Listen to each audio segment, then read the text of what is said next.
For the first time in history, people and machinery are working together, realizing a dream. A uniting force that knows no geographical boundaries without regard to race, creed, or color. A new era where communication truly brings people together. This is the dawn of the net. Want to know how it works? Click here to begin your journey into the net. Now, exactly what happened when you clicked on that link? You started a flow of information. This information travels down into your own personal mailroom, where Mr. IP packages it, labels it, and sends it on its way.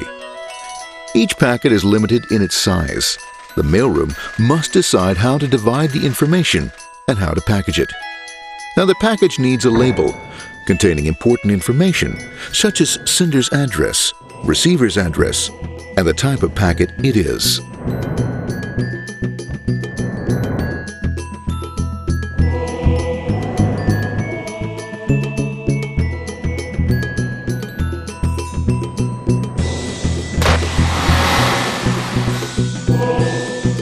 Because this particular packet is going out onto the internet, it also gets an address for the proxy server, which has a special function, as we'll see later. The packet is now launched onto your local area network, or LAN. This network is used to connect all the local computers, routers, printers, etc. for information exchange within the physical walls of the building. The LAN is a pretty uncontrolled place, and unfortunately, accidents can happen.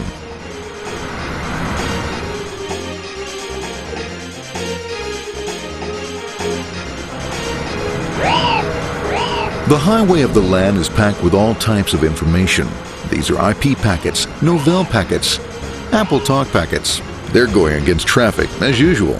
The local router reads the address and, if necessary, lifts the packet onto another network. The router, a symbol of control in a seemingly disorganized world. Whoops, sorry about that. Let's go with this one here, this one here. This one goes here, this one goes here. I don't like this one. Let's go with this one. Let's go here. A little bit left. Let's go with this one here. Another channel here. Let's put that one here. Another one there. Let's put that one here. There he is, systematic, uncaring, methodical, conservative, and sometimes not quite up to speed. Sorry. But at least he is exact, for the most part. That's the one that was there. That was there. That one was there. That one was there. And this one was there. Oh, another one that was there. That was there. He's behind him. He was there. That was there. He was there. Oh, was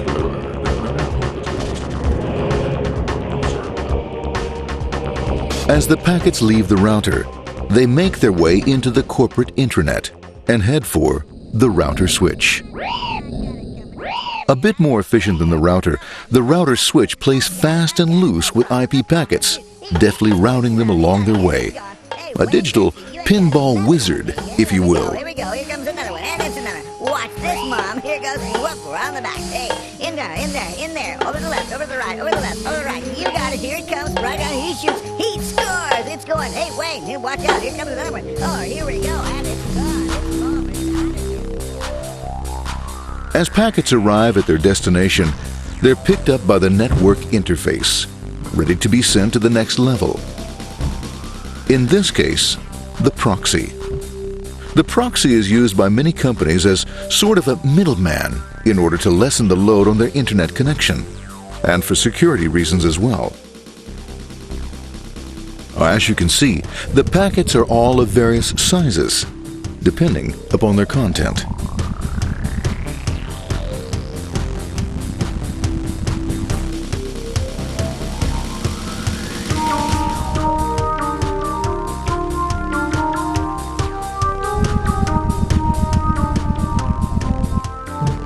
The proxy opens the packet and looks for the web address, or URL. Depending upon whether the address is acceptable, the packet is sent on to the internet.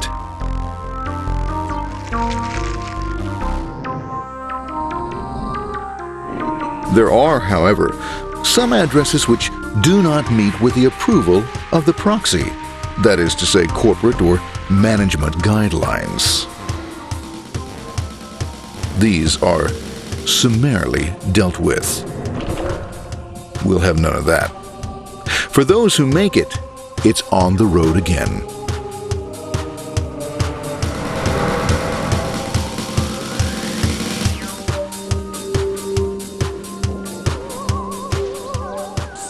Next up, the firewall. The corporate firewall serves two purposes. It prevents some rather nasty things from the internet from coming into the intranet, and it can also prevent sensitive corporate information from being sent out onto the internet. Once through the firewall, a router picks up the packet and places it onto a much narrower road, or bandwidth, as we say. Obviously, the road is not broad enough to take them all. Now you might wonder what happens to all those packets which don't make it along the way. Well, when Mr. IP doesn't receive an acknowledgement that a packet has been received in due time, he simply sends a replacement packet. We are now ready to enter the world of the Internet. A spider web of interconnected networks which span our entire globe. Here, routers and switches establish links between networks. Now, the net is an entirely different environment than you'll find within the protected walls of your LAN. Out here, it's the Wild West.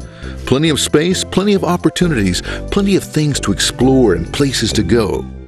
Thanks to very little control and regulation, new ideas find fertile soil to push the envelope of their possibilities. But because of this freedom, certain dangers also lurk. You'll never know when you'll meet the dreaded ping of death. A special version of a normal request ping, which some idiot thought up to mess up unsuspecting hosts. The paths our packets take may be via satellite, telephone lines, wireless, or even transoceanic cable. They don't always take the fastest or shortest routes possible, but they will get there. Eventually. Maybe that's why it's sometimes called the worldwide wait. But when everything is working smoothly, you can circumvent the globe 5 times over at the drop of a hat. Literally. And all for the cost of a local call or less. Near the end of our destination, we'll find another firewall.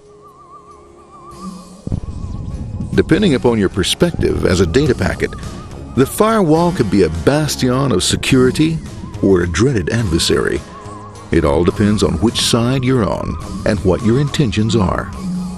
The firewall is designed to let in only those packets that meet its criteria. This firewall is operating on ports 80 and 25. All attempts to enter through other ports are closed for business.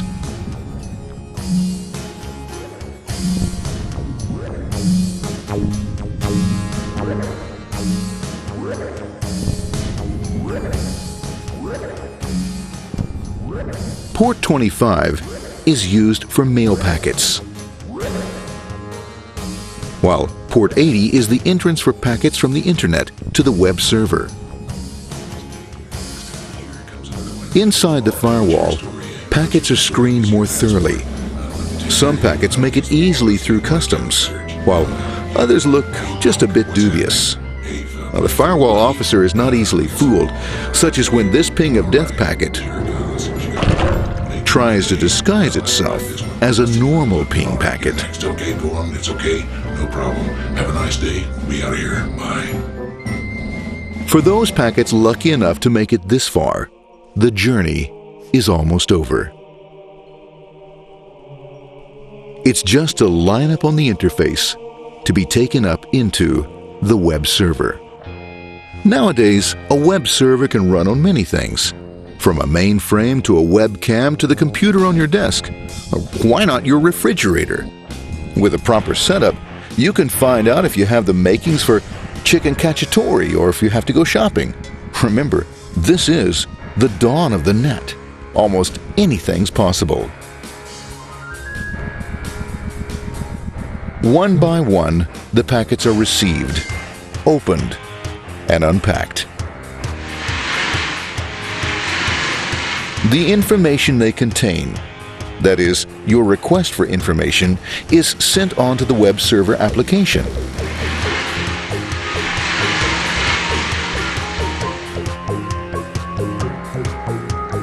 The packet itself is recycled, ready to be used again, and filled with your requested information.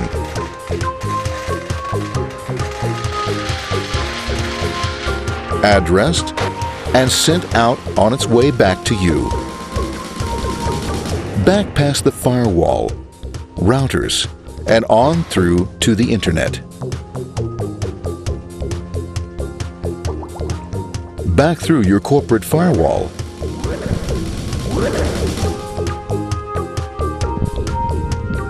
And onto your interface. Ready to supply your web browser with the information you requested. That is, this film.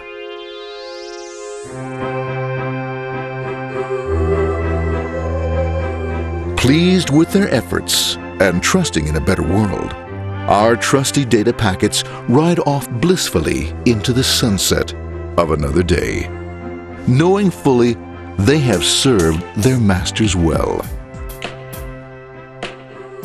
Now, isn't that a happy ending?